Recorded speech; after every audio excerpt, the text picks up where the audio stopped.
పికిలి పిట్ట. గండభేరుండ పక్షి పక్షులన్నిటికీ రాణి. దానికున్న బలము, వేగము ఇతర పక్షులకు లేవు. అందుచేత ఇతర పక్షులు తమకేదైనా ఆపద కలిగినా, అన్యాయం జరిగినా గండభేరుండ పక్షితో మొరపెట్టుకునేవి. గండభేరుండ పక్షి వాటికి తగిన విధంగా సహాయం చేస్తూ ఉండేది. ఒక పికిలి పిట్ట ఒక పొలంలో 3 గుడ్లు పెట్టింది. సమీపంలోని కలుగులో ఉండే ఒక చిట్టెలుక వచ్చి అందులో 2 గుడ్లను కాజేసింది.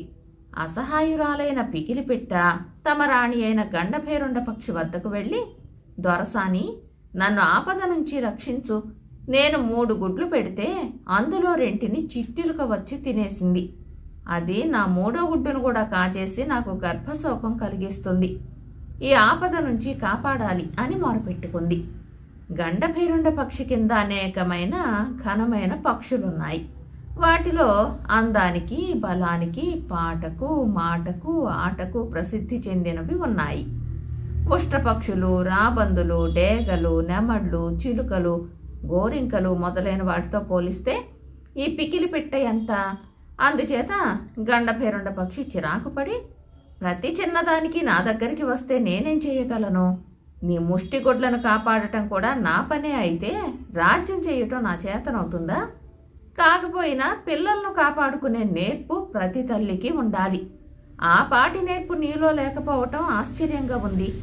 నన్ను వేధించక నీ గొడ్లను నువ్వే కాపాడుకో అన్నది. దొరసాని, గోరుతో పొయ్యేదానికి గొడ్డలి కావలసి వస్తుందన్న సామెత వినలేదా? నేను చిన్న పక్షినని, అనామకురాలినని భావించి నన్ను నిర్లక్ష్యం చెయ్యటం తగదు అన్నది పికిలి పిట్ట. నువ్వు నాకు నీతులు చెప్పవచ్చావా? పద పద అన్నది గండభేరుండ పక్షి. పికిలి పిట్ట పుట్టెడు విచారంతో తన గుడ్డున్న చోటికి తిరిగి వచ్చి ముక్కున ఒక దర్భపుల్ల పట్టుకుని తన గుడ్డును కాపాడటానికి కూర్చున్నది. ఇంతలో చిట్టెలుక రానే వచ్చింది. తన మిగిలిన గుడ్డు కాస్త పోతుందన్న ఆదుర్దాలో పికిలి పిట్ట దర్భపుల్లతో చిట్టెలుకను పొడిచింది. ఆ పుల్ల సూటిగా చిట్టెలుక కంట్లో పొడుచుకుంది. చిట్టెలుక బాధ భరించలేక శరవేగంతో పరిగెత్తిపోతూ కళ్ళు కనపడక ఒక నిద్రపోయే సింహం ముక్కులో దూరింది. సింహం ఉలిక్కిపడి నిద్రలేచి తనకేదో పెద్ద అపాయం జరగబోతున్నదనుకుని పరిగెత్తిపోయి ఒక సరస్సులోకి దూకింది. ఆ సమయానికి నాగరాజు అయిన వాసుకి ఆ సరస్సులో ఈదుతున్నాడు. ఆకస్మికంగా సింహం సరస్సులోకి ప్రవేశించేసరికి వాసుకి బెదిరి ఆకాశంలోకి ఎగిరిపోసాగాడు. అలా పోతూ వాసుకి మేరు పర్వత శిఖరాన ఉన్న గండభేరుండ పక్షి గూటిని ప్రమాదవశాన తోశాడు. అందులో ఉన్న గుడ్డు కాస్త కింద పడి చితికిపోయింది.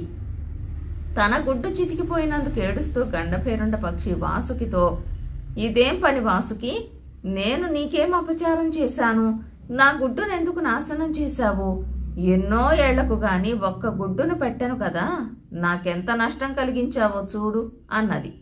వాసుకి నొచ్చుకుంటూ, నేను బుద్ధిపూర్వకంగా ఏమీ చేయలేదు. నేను సరస్సులో ఈదుతూ ఉండగా ఒక భయంకరమైన సింహం బొబ్బలు పెడుతూ నాకేసి వచ్చింది. నేను కంగారు పడి గాలిలోకి ఎగిరాను. నీ గూడు కూడా నేను గమనించలేదు అన్నాడు. ఇద్దరూ కలిసి సింహం వద్దకు వెళ్ళి, నువ్వలా గర్జించుతూ సరస్సులోకి ఎందుకు ప్రవేశించావు? అందువల్ల ఎంత నష్టం జరిగిందో తెలుసా అన్నారు. క్షమించాలి, నేనేం చేస్తున్నానో నాకే తెలియదు. నేను నా దారిన రెల్లు మధ్య పడుకుని నిద్రపోతూ ఉండగా నా ముక్కులో ఒక చిట్టెలుక దూరింది. ఏం జరిగింది తెలియక నా ప్రాణానికి ప్రమాదం వచ్చిందనుకుని పరిగెత్తాను.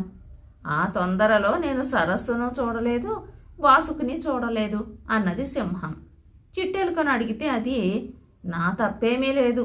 నేను పికిలి పిట్ట గుడ్డును తినపోతే ఆ పిట్ట నా కంటిని దర్భతో పొడిచింది. నేను ఒక వంక కన్ను పోయి దిక్కు తెలియక పరిగెత్తుతూ సింహం ముక్కులో దూరాను కాబోలు. తెలిసి ఉండి నాకై నేను సింహం ముక్కులో ఎందుకు దూరతాను అన్నది. గండభేరుండ పక్షికి అంతా అర్థమయ్యింది. తప్పంతా తనదే.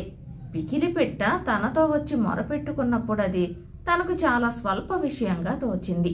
స్వల్ప విషయాలను అలక్ష్యం చేస్తే పెద్ద ప్రమాదాలకు దారితీస్తాయని గండభేరుండ పక్షి తెలుసుకుంది. కథ సమాప్తం. దురాశాపరుడు. బాగ్దాద్ నగరానికి ఖలీఫా అయిన హారూన్ అల్ రషీద్ ఒకనాడు మారువేషంలో నగర సంచారానికి బయలుదేరాడు. ఆయన వెంట మంత్రి జాఫర్, అంగరక్షకుడు మస్రూర్ కూడా మారువేషాల్లో ఉన్నారు. ఆయన వీధులన్నీ తిరిగి టిగ్రిస్ నదిపై ఉండే రాతి వంతెన వద్దకు వచ్చేసరికి అక్కడ ఒక కళ్ళు లేని ముసలి బిచ్చగాడు దారేపోయే వారిని ధర్మం అడుగుతూ కనిపించాడు. ఖలీఫా ముసలివాణ్ణి చూసి జాలిపడి అతని చేతిలో ఒక బంగారు దీనారం ఉంచాడు. వెంటనే ఆ గుడ్డివాడు ఖలీఫా చెయ్యి గట్టిగా పట్టేసి, బాబు, దేవుడు మిమ్మల్ని అనుగ్రహిస్తాడు. మీరు మాత్రం నా గోబ మీద ఒక్క దెబ్బ వేసి మరీ వెళ్ళాలి. గుడ్డివాణ్ణని ఏమాత్రం సందేహించకండి అని ఆయన చెయ్యి వదిలిపెట్టి చొక్కా పట్టుకున్నాడు. అయ్యా, పెట్టిన చేత్తో కొట్టడం ఎలా? అందులోనూ నీ వంటి ముసలివాణ్ణి కొడితే దేవుడు క్షమిస్తాడా అంటూ ఖలీఫా అతని పట్టు తప్పించుకోవడానికి ప్రయత్నించాడు. కానీ గుడ్డివాడు అతన్ని పోనివ్వక, బాబు, దెబ్బ తినకుండా నేను ధర్మం పుచ్చుకోలేను. నా సంగతి తెలిస్తే మీరు నా కోరికను తప్పక మన్నిస్తారు. దయచేసి ఒక్క దెబ్బ కొట్టి మరీ వెళ్ళండి అన్నాడు. దారిపోయే వారంతా చూసి నవ్వుతారని ఖలీఫాకు బిడియం వేసింది. దెబ్బ కొడితే గాని ముసలివాడు వదిలేటట్టు లేడు. అందుచేత ఆయన ముసలివాడి గోప మీద ఒక్క దెబ్బ కొట్టి ముందుకు సాగాడు. వెనక నుంచి గుడ్డివాడు ఆయనను ఆశీర్వదిస్తూ ఉండటం వినవచ్చింది. ఖలీఫా జాఫర్తో, ఈ ముసలివాడి కథ ఏమిటో తెలుసుకోవాలని నాకు చాలా కుతూహలంగా ఉంది. నువ్వు వెనక్కు వెళ్ళి రేపు మధ్యాహ్నం రాజభవనం వద్ద హాజరు కమ్మని నా ఆజ్ఞతో వాడితో చెప్పిరా అన్నాడు. జాఫర్ అలాగే చేశాడు. మర్నాడు మధ్యాహ్నం ఖలీఫా దివాన్లోకి రాగానే జాఫర్ ముసలి గుడ్డి బిచ్చగాడిని ఖలీఫా సమక్షానికి పిలిపించాడు. ఖలీఫా ఆజ్ఞాపించిన మీదట ఆ బిచ్చగాడు తన కథను ఈ విధంగా చెప్పసాగాడు. నా పేరు బాబా అబ్దల్లా. నేను చిన్నతనం నుంచి ఒంటెలు తోలుతూ బతికాను. నేను చూపిన శ్రద్ధాసక్తుల ఫలితంగా 80 ఒంటెలను సంపాదించుకున్నాను. వాటిని వర్తకులకు, యాత్రికులకు అద్దెకిస్తూ ఏటా మంచి లాభాలు సంపాదిస్తూ వచ్చాను. ఇరాక్లో నాలాగా జీవించే వారందరికన్నా నేను ధనికుణ్ణి కావాలని కలలు కంటూ ఉండేవాణ్ణి. ఒకసారి నేను రవాణా అవుతున్న సరుకును బస్రా రేవుకు చేర్చటం జరిగింది. బస్రా నుంచి నేను ఖాళీ ఒంటెలతో తిరిగి వస్తూ ఒక నీటి తొట్టె వద్ద ఆగి ఒంటెలకు నీరు పెట్టి భోజనం చేయటానికి కూర్చున్నాను. ఆ సమయానికి ఒక ఫకీరు అక్కడికి వచ్చాడు. ఎడారి ఆచారం ప్రకారం మేము మా ఆహారాన్ని ఒకరితో ఒకరం పంచుకుని భోజనం చేసి అవి ఇవి మాట్లాడుకున్నాం. మాటల సందర్భంలో నేను ఆ ఫకీరుకు నేను కనే కలలను గురించి చెప్పాను. అతను నవ్వి, పిచ్చివాడా, అదృష్టం కలిసి వస్తే ఒక్క క్షణంలో నవనిధులు దొరికేటప్పుడు నీవు ధనం గురించి కలలు కనటం వెర్రి కాదా? భూమి లోపల పాతిపెట్టి ఉండే నిధులను గురించి నువ్వెన్నడూ వినలేదా? నేను నీకు తటస్థపడటం నీ అదృష్టం అనుకుంటాను. నా వెంటరా అన్నాడు. ఎంతకాలానికి నా అదృష్టం పండింది కాబోలనుకుంటూ నేను ఆ ఫకీర్ వెంట బయలుదేరాను. 1 గంట సేపటికల్లా మేమొక సన్నని కనుమలో నుంచి ఒక లోయలోకి ప్రవేశించాం. ఆ లోయలో ఒక ఎత్తైన కొండ నిటారుగా ఉంది. ఇదే మన చోటు. నీ ఒంటెలన్నిటినీ పడుకోబెట్టు, వాటి మీద ధనపు మూటలు వేద్దాం అన్నాడు ఫకీరు. నేను ఒంటెలను ఆయత్తం చేసి తిరిగి వచ్చే లోపల ఫకీరు కొండ దిగువన చితుకులు పేర్చి మంట చేశాడు. ఆ మంటలో గుగ్గిలం చల్లుతూ నాకు అర్థం కాని మంత్రాలేవో చదివాడు. కొద్దిసేపటికల్లా గాలికి గుగ్గిలం పొగ విచ్చిపోయేసరికి కొండలో ఉన్న ఒక రాయి 2గా విచ్చిపోయి లోపల ఉన్న గుహ నాకు కనిపించింది. ఆ గుహ నిండా బంగారు కాసులు, రత్నరాసులు ఉన్నాయి. నేను ఆత్రంగా బంగారు కాసుల పైన పడి 2 చేతుల వాటిని తీసుకుని నా వెంట తెచ్చిన సంచిలో పోసుకోసాగాను. ఇది చూసి ఫకీరు, పేదవాడా, నీ ఒంటెలు బంగారం ఎంతని మోస్తాయి? ఆ వెనక ఉన్న రత్నరాసులు చూడు, అవి బంగారం కన్నా 100 బరువు తక్కువ, 1000 విలువ ఎక్కువ. అందుచేత నీ ఒంటెల మీద వాటిని ఎక్కించుకో అన్నాడు. అది నిజమేనని ఒప్పుకుని నేను సంచుల నిండా రత్నాలు పోసుకుని ఒంటెలపై వేయసాగాను. నేనీ పని చేస్తున్నంతసేపు ఫకీరు ఒక పక్కగా నిలబడి నాకేసి చిరునవ్వుతో చూస్తూ ఉన్నాడు. నా పని పూర్తి కాగానే అతను, ఇక మనం ఈ గుహ మూసి వెళ్ళిపోవచ్చు అంటూ అక్కడ ఉన్న ఒక బంగారు జాడీలో చెయ్యి పెట్టి చిన్న బరిణె ఒకటి తీసుకున్నాడు. నా దగ్గర 80,000 ఒంటెలుంటే ఎంత బాగుండేది, 80 ఉండిపోయాయే అని విచారిస్తూ ఫకీరు ఆ బరిణను తన చొక్కా లోపల దాచటం గమనించి ప్రశ్నార్థకంగా చూశాను. ఇందులో కంటికి రాచుకునే అంజనం తప్ప మరేమీ లేదు అన్నాడు ఫకీరు. జాడీలో నుంచి నేను కూడా ఒక భరిణ తీసుకోవటానికి ప్రయత్నించబోతుంటే అతను నన్ను వారించి, ఇవాళకు ఈ తీసుకున్నది చాలు అన్నాడు. మేం బయటికి వచ్చాక ఫకీర్ ఏదో మంత్రం చదివాడు. రాయి ఎప్పటిలాగా మూసుకుపోయింది. అతుకు కూడా ఏమాత్రం తెలియరాలేదు. మనం బయలుదేరిన చోటికి తిరిగి వెళ్ళగానే ఈ రత్నరాసులను చెరిసగం పంచుకుందాం అన్నాడు ఫకీరు. ఇద్దరము తిరిగి వచ్చేటప్పుడు నేను ఆలోచించగా అతనికి సగం సొత్తు ఇవ్వటం అనవసరమని తోచింది. ఎందుకంటే నా ఒంటెలు లేకపోతే అతనికి ఈ రత్నాలను తెచ్చుకునే మార్గమే లేదు. అదిగాక నేను వెంట ఉంటేనే తప్ప ఆ గుహ తెరుచుకోదేమో. నేనే శ్రమపడి ఈ సంచులన్నీ ఒంటెలపైకి ఎత్తాను. అతను నిలబడి చిరునవ్వు నవ్వటం తప్ప ఏమీ శ్రమపడలేదు. మేము బయలుదేరిన చోటు చేరుకోగానే, అయ్యా ఫకీరు, సన్యాసిలాగా తిరిగే నీకు 40 ఒంటెల బరువు రత్నాలు దేనికి? అవి ఉన్న చోటు చూపించినందుకు నీకు అంత వాటా ఇవ్వాలా అన్నాను. నా మాటకు ఫకీర్ ఆగ్రహించక, పిచ్చివాడా, నేను దీన్ని భేద సాధలకు పంచుతాను, లేకపోతే నాకు ఈ ధనం దేనికి? నీకు ఒకటి తెలియదల్లే ఉంది. ఒక్కొక్క ఒంటెపైన ఒక మహారాజు విలువ చేసే రత్నాలున్నాయి. 40 ఒంటెలు వెంట పెట్టుకుపోయినా బాగ్దాదులో నీకన్నా ధనికుడుండడు. అందుచేత అనవసరంగా దురాశపడకు అన్నాడు. ఆ మాట నిజమేనని తెలిసి కూడా నేను అందుకు చెప్పలేదు. కానీ ఒంటెలను తోలటం చాలా గడ్డు పని. అలవాటు లేని వాడివి 40 ఒంటెలను నడపలేవు. అవన్నీ నీకు దక్కవని చెప్పాను. అదీగాక నీకు ఈ గుహ తెలుసు కనుక ఎప్పుడు కావలిస్తే అప్పుడు మళ్ళీ వచ్చి రత్నాలు తీసుకుపోవచ్చు. కొద్ది ఒంటెలనే తీసుకోవటం మంచిది అన్నాను. అది నిజమే, నాకు 20 ఒంటెలను మాత్రం ఇయ్యి అన్నాడు ఫకీరు.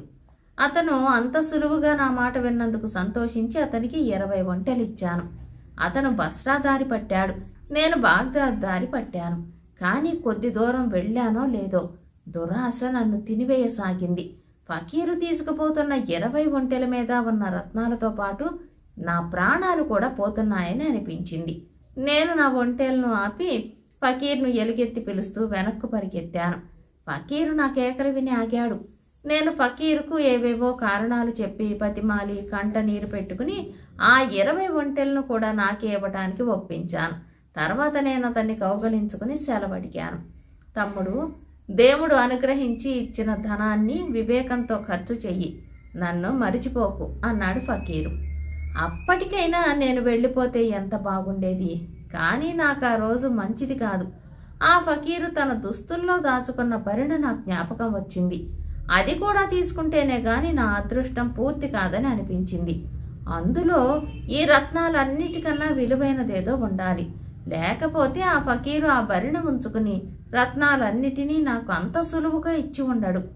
అన్నా, ఒక్కటి చెప్పు, ఆ అంజనంతో ఏం చేస్తావు?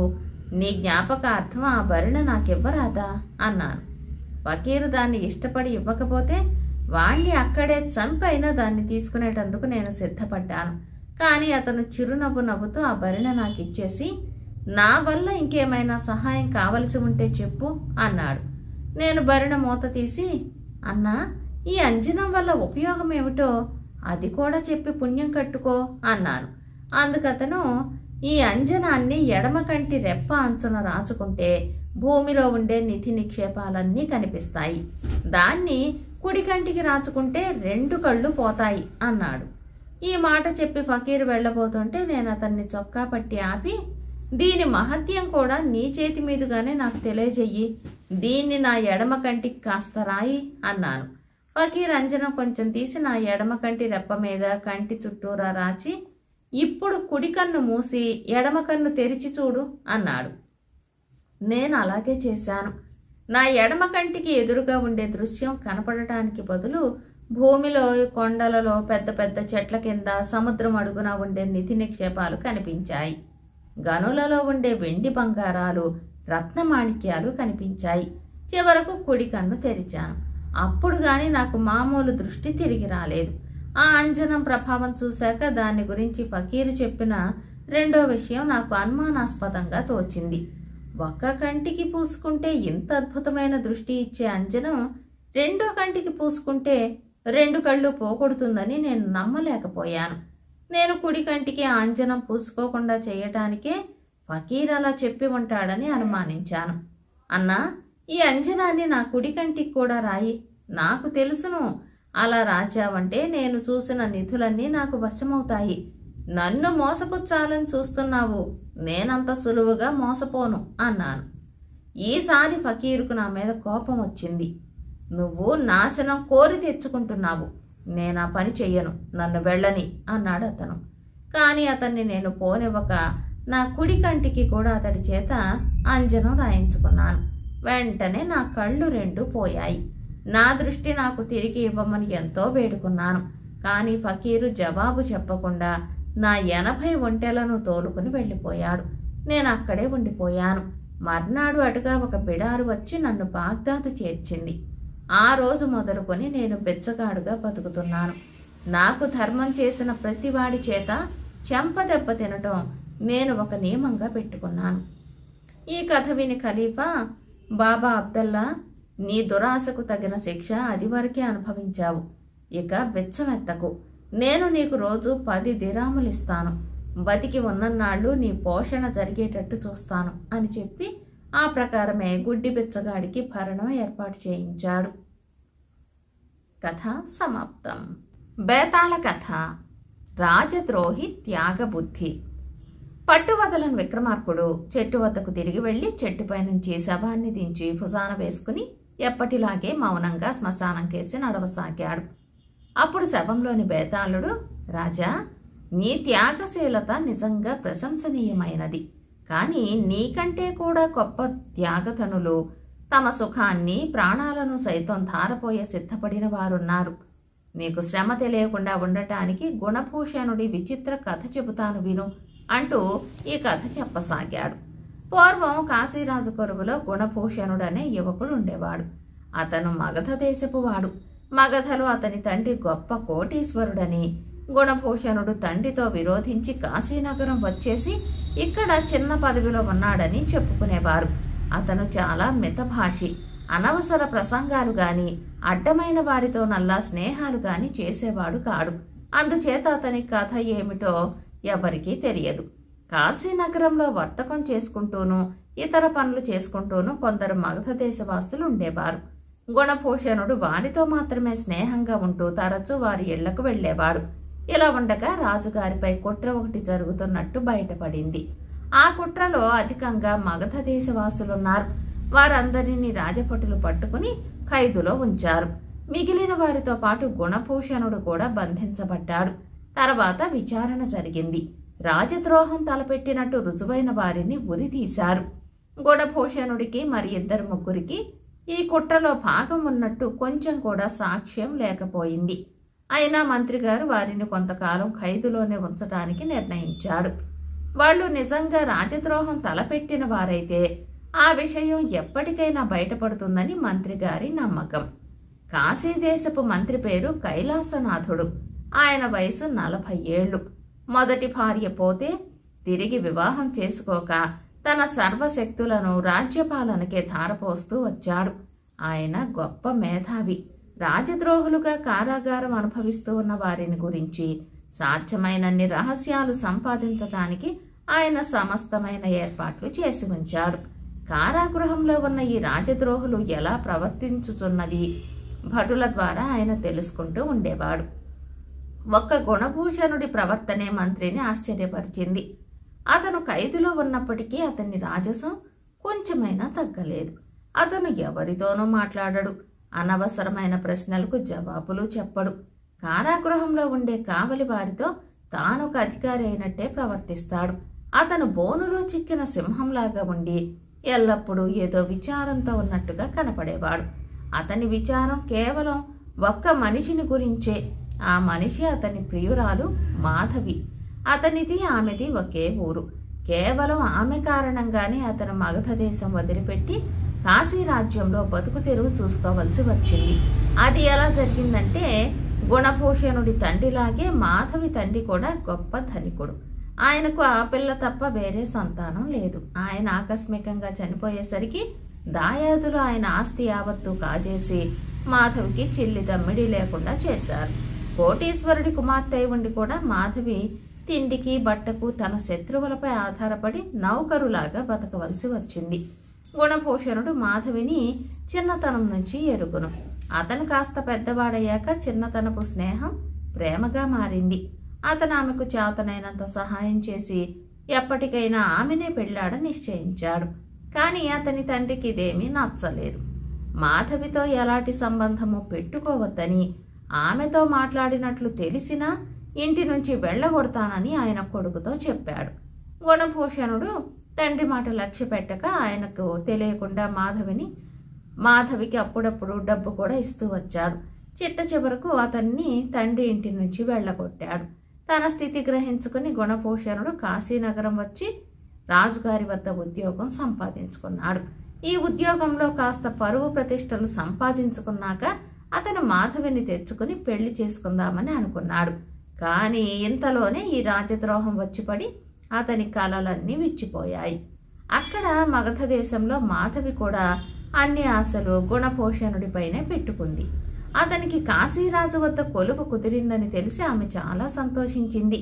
ఎప్పుడైనా తన దేశం వారు కాశీకి పోతుంటే వారి ద్వారా ఆమె గుణభూషణుడికి తన యోగక్షేమాలు అందజేసేది. అలాగే గుణభూషణుడు కూడా అప్పుడప్పుడు ఆమెకు తన యోగక్షేమాలు తెలియబరుస్తూ ఉన్నదానిలో కొంత డబ్బు కూడా పంపేవాడు. అంతలోనే మాధవికి పిడుగుపడ్డట్టుగా కాశీలో రాజద్రోహులను ఉరితీసిన వార్త తెలిసింది. వాళ్లలో చాలా మంది మగధ దేశం వాళ్ళని తెలిసినాక ఆమె భయంతో కంపించిపోయింది. రాజద్రోహులలో గుణభూషణుడు ఉన్నది లేనిది తెలియలేదు. ఆమెకు రెక్కలు కట్టుకుని కాశీలో వాలాలని ఉంది. కానీ అది సాధ్యమయ్యే పని కాదు. కొద్ది కాలానికి ఆమెకు కాశీ వెళ్లే అవకాశం లభించింది. తీర్థయాత్రలు చేయటానికి ఆమెకు తెలిసిన వారు కొందరు ప్రయాణమయ్యారు. వారితో పాటు మాధవి కూడా బయలుదేరింది. యాత్రికులు అనేక పుణ్యస్థలాలు చూసుకుని కొన్ని నెలలకు కాశీ చేరుకున్నారు. కాశీ చేరుతూనే మాధవి గుణభూషణుడి విషయమై ఆరా తీసింది. ఉరితీసిన రాజద్రోహులలో గుణభూషణుడు లేడని, అతను బందికానాలో మగ్గుతున్నాడని ఆమెకు తెలిసింది. గుణభూషణుడు ఎన్నటికీ రాజద్రోహం చెయ్యడు. అతనిని అకారణంగా ఖైదులో ఉంచారు. అందులో నుంచి అతను బయటపడటం ఎలా అని ఆమె కొందరు పెద్దలను అడిగింది. మంత్రి కైలాసనాథుడు తలుచుకుంటే అతనికి క్షణంలో చెర తప్పుతుంది. గుణభూషణుడి ఆప్తులెవరైనా వెళ్ళి ఆయనతో మాట్లాడటం మంచిది అని పెద్దలు మాధవుడికి సలహా ఇచ్చారు. గుణభూషణుడికి ఆప్తులైన వారు ఏనాడో బహిష్కరించారు. తాను మంత్రిగారి వద్దకు వెళ్ళి అతని చెల్లెళ్ళని చెప్పుకొని అతను చెర నుంచి బయటపడే ప్రయత్నం చేద్దామని మాధవి నిశ్చయించుకుంది. ఆమెకు మంత్రిగారి దర్శనం సులువుగానే లభించింది. మాధవిని చూడగానే మంత్రి కైలాసనాథుడు ముగ్ధుడయ్యాడు. ఆమె అందంగా ఉండటమే కాక అమిత అమాయకురాలుగాను, ఏ కోశాన కపటమన్నది లేనిదిగాను కనిపించింది. ఆమెలో వినయము, నమ్రత ఉట్టిపడుతున్నాయి. ఆమె హృదయం అతి కోమలమైనదని ఆయనకు త్వరలోనే తెలిసి వచ్చింది. గుణభూషణుడి ప్రసంగం రాగానే ఆమె కంట జలజల కన్నీరు కారింది. నాకు అతను, అతనికి నేను తప్ప మాకింకెవ్వరూ లేరు. అతను ప్రాణం పోయినా రాజద్రోహం చేసే మనిషి కాడు. నా మాట నమ్మండి, నాపై కరుణించి అతన్ని విడిచిపెట్టండి అని ఆమె మంత్రిని వేడుకుంది. నీ అన్న రాజద్రోహం చేసినట్టు నిజానికి రుజువు కాలేదు. కానీ అతని సంగతి ఎవరికీ తెలిసినట్టు కనపడలేదు. అతనిని నీ వెంట మీ దేశానికి తీసుకుపోయే పక్షంలో విడిచిపెట్టడానికి నాకేమీ అభ్యంతరం లేదు. నిన్ను చూస్తే గొప్ప ఇంట పుట్టి సంస్కారంతో పెరిగిన దానిలాగా కనిపిస్తున్నావు. అతను కూడా నీ వంటివాడే అయి ఉండవచ్చు అన్నాడు మంత్రి. మా అన్న నిజంగా చాలా మంచివాడు. అతని మీదనే అన్ని ఆశలు పెట్టుకుని బతుకుతున్నాను అన్నది మాధవి. అలా ఎందుకు జరిగింది? నీకింకా వివాహం కాలేదే అని మంత్రిగారు ఆమెను అడిగాడు. మాధవి సిగ్గుతో తల వంచుకుని, అతను ఖైదులో ఉండగా నా వివాహం ఎలా అవుతుంది అన్నది. మంత్రి మాధవిని మర్నాడు కనపడమని పంపేసి కారాగృహం నుంచి గుణభూషణుణ్ణి తీసుకురమ్మని భటులను పంపాడు. మాధవి ఆయనను బలంగా ఆకర్షించింది. అలాంటి భార్య ఉంటే తన జీవితానికి లోటే ఉండదనిపించింది. ఆయన ఎందరో స్త్రీలను రోజూ చూస్తున్నప్పటికీ ఆయనలో మళ్లీ పెళ్లాడాలన్న కోరిక ఈ విధంగా ఎన్నడూ తల ఎత్తలేదు. భటులు గుణభూషణుణ్ణి వెంటబెట్టుకు వచ్చారు. మంత్రిగారు అతన్ని కూర్చోమని, మీ చెల్లెలు మాధవి వచ్చి నిన్ను విడిపించమని విజ్ఞాపన చేసుకున్నది. ఆమె చాలా బుద్ధిమంతురాలుగా కనిపించింది. ఆమె నీ కోసం ఆమె కోసం నీవు చాలా కష్టాలు పడ్డావట. అలాంటి చెల్లెల కోసం నేనైనా కష్టాలు పడే ఉందును. నీవు మీ దేశానికి తిరిగి వెళ్లే పక్షంలో నిన్ను చెర విడిపించదలిచాను అన్నాడు. తమ దయకు చాలా కృతజ్ఞుణ్ణి, కానీ నేను మాత్రం మా దేశానికి తిరిగి పోలేను. ఇక్కడ బందిఖానాలో ఉన్నదానికి అక్కడ స్వేచ్ఛగా ఉన్నదానికి తేడా ఏమీ లేదు. అక్కడ నాకు మాధవి కన్నా ఏమీ లేదు. ఆమెను ఇక్కడికి తెప్పించుకుందామనుకుంటూ ఉండగా నాపై రాజద్రోహ నేరం వచ్చి పడింది అన్నాడు గుణభూషణుడు. మంత్రి క్షణం ఆలోచించి, నీకు స్వదేశాభిమానం లేని పక్షంలో నీ వల్ల కాశీరాజ్యానికి ద్రోహం జరగదు. అందుచేత రాజుగారిని ఒప్పించి నిన్ను తిరిగి కొలువులో పెట్టిస్తాను అన్నాడు. తమ మేలు ఎన్నడూ మరువను అన్నాడు గుణభూషణుడు. ఒక్క క్షణం కూర్చో, నేను నిన్ను ఒక కోరిక కోరదలిచాను అన్నాడు మంత్రి. గుణభూషణుడు నిర్ఘాంతపోయాడు. నన్ను తిరిగి పెళ్లాడమని ఎంతోమంది ఎన్నో వేల సార్లు అడిగారు. కొందరు నాకు తమ కుమార్తెలను చెల్లెళ్లను ఇస్తామన్నారు కూడా. నాకే వివాహేచ్ఛ కలగలేదు. ఇవాళ మీ చెల్లెల్ని చూశాక అలాంటి భార్య ఉంటే నా జీవితం వికసిస్తుందని అనిపించింది. ఆమెకు నన్ను సిఫార్సు చేయగలవా? ఆమెను నిర్బంధించవద్దు సుమా అన్నాడు మంత్రి. గుణభూషణుడి ఆశ్చర్యం పదింతలయ్యింది. మీరడిగిన దానికి సమాధానం చెప్పే ముందు ఒక్క విషయం నన్ను బయటపెట్టనివ్వండి. నన్ను తమరు తిరిగి కొలువులో పెట్టడానికి కారణం మాధవే అయిన పక్షంలో ఈ సంగతి మీకు తెలియటం అవసరం. నేను బొత్తిగా నిర్దోషిని కాను. రాజద్రోహపు కుట్రతో నాకు సంబంధం లేకపోయినప్పటికీ కుట్ర జరుగుతున్న సంగతి నేనెరుగుదును. కుట్రదారులలో ఒకడు మా దేశంలో చాలా పలుకుబడి కలవాడు. మాధవి నిజంగా నా చెల్లెలు కాదు. ఆమెను నేను వివాహం ఆడదామని అనుకుంటున్నాను. ఆమె తండ్రి కోటీశ్వరుడు. ఆయన ఆస్తిని దాయాదులు కాజేసి ఆమెకు చిల్లిగవ్వ దక్కకుండా చేశారు. ఈ కుట్రదారు మాధవి ఆస్తి మాధవికి దక్కేలాగా చేస్తానని నాకు మాట ఇచ్చాడు.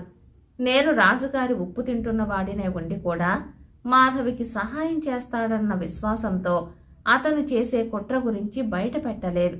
అందుచేత నేను కూడా రాజద్రోహినే. ఈ విషయం మీకు దాచకుండా చెప్పేశాను కనుక మీరడిగిన దానికి నా సమాధానం వినండి. మీరు మాధవిని పెళ్లాడకోరుతున్నారని, మీకన్నా యోగ్యుడైన భర్త ఆమెకు దొరకడని ఆమెతో చెబుతాను. అదే నా నమ్మకం కూడా. తర్వాత ఆమె ఇష్టమైతే మిమ్మల్ని పెళ్లాడుతుంది. మిమ్మల్ని పెళ్లాడేటట్టు చేసే అధికారం నాకు లేనే లేదు అన్నాడు గుణభూషణుడు. ఏమిటంటున్నావు? నీవు నన్ను సిఫార్సు చేయవద్దు. ఆమె కోసమే కదా నీవు రాజద్రోహిగా శిక్ష అనుభవించే స్థితికి వచ్చావు. ఆమె నిన్ను పెళ్లాడటమే ధర్మం అంటూ మంత్రి అప్పటికప్పుడే అతని విడుదలకు ఉత్తరవిచ్చాడు.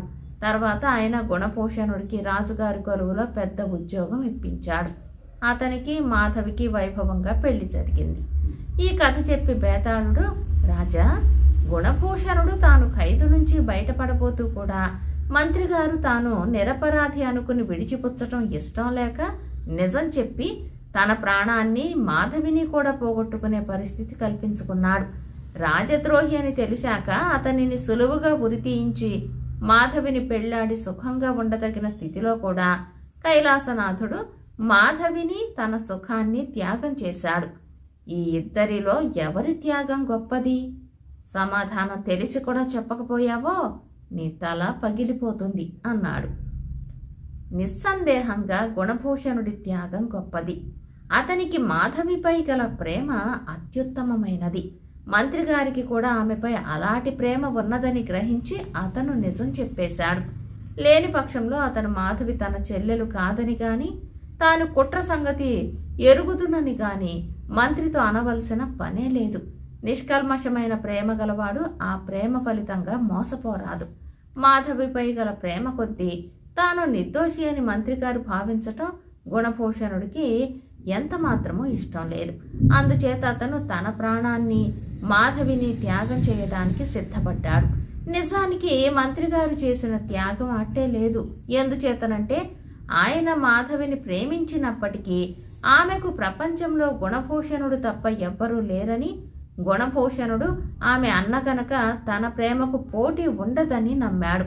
గుణభూషణుడు ఆమె ప్రియుడని తెలిసాక ఆ నమ్మకం కాస్త పోయింది.